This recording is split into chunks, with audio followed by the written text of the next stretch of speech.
G'day, Crusty back again. Just to let you know, we're still in service. This week, I want to have a little bit of a chat about your children. Do you know what they get up to when they're on the school bus? Now on the way to school, not so bad. Quite passive, they've had breakfast, they're fed, they're nourished. They're looking forward to harassing their teacher. After a full day at school, on their way home, all they want to do is harass me. Why is it always the little people who want to get right into your face? Just driving along. So come on kids, keep it down.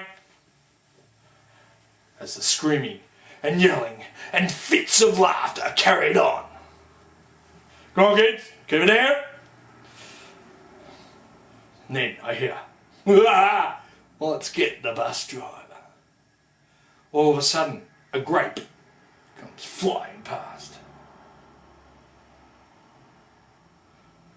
Then another grape.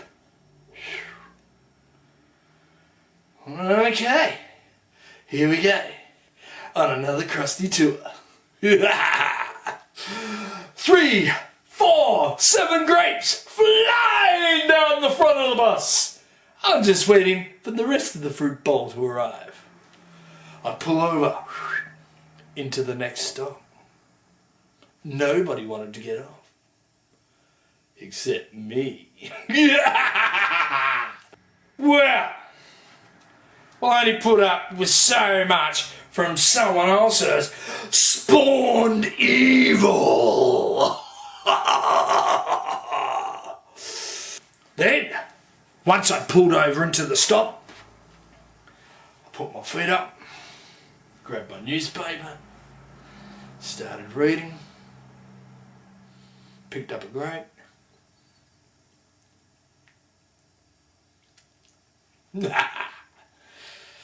All of a sudden the kids realised we weren't going anywhere. What's going on, Mr Crusty, they said. I said, well, until someone comes and picks up these grapes, we're not going anywhere.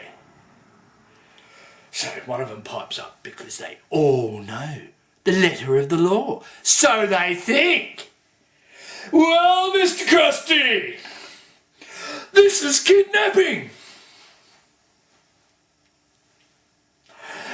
No, it's not. I opened the door and said you could leave at any time. But did they want to leave? No, they wanted to get home, didn't they? Well, it was their choice.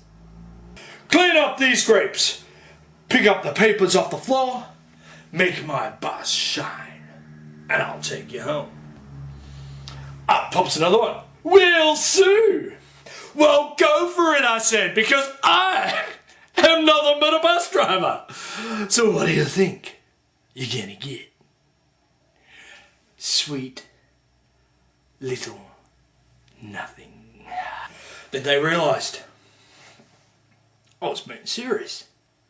And this bus wasn't going anywhere. Some of them had soccer practice. Others had dance classes. Others just wanted to get home on the computer to play those silly games. But they upset the Crusty bus driver and were going nowhere. All of a sudden, the penny dropped. Oh, they all became Dom and Dames now. It was his fault. No, it wasn't. It was his fault. He did it. He should pick him up. It was his fault. It wasn't me. Well, I don't care, I said. I just want all this cleaned up and then we'll be back on our way. Well, at least half a dozen of the goody two-shoes, all those ones with the massive brains, come running down the front and picked up all the grapes. The Crusty bus driver wins again. Well, from that point on, I think, to this day, it was the quietest trip home we ever had on that bus. Quiet kids, you say? Quiet kids are naughty kids. I'm thinking, this is just too good to be true. what is really going on down the back of my bus. Well, after the last child got dropped off, I pulled up and thought I'd do a little scan of what went on down the back. Now let me tell you, you think you can win over kids of today? You can never win. They've always got one up. I strolled down the back of the bus. There was biscuits crushed into crumbs all over the seats. There was sandwiches pasted to the back of seats. There was grapes perfectly placed down the side of the seats. Did Crusty win? No, Mr Crusty, you can't win today. So, for another week, remember, you want to come for a ride? Subscribe. So, for another week, remember, you want to come for a ride? Subscribe. I think I'm going to go home now.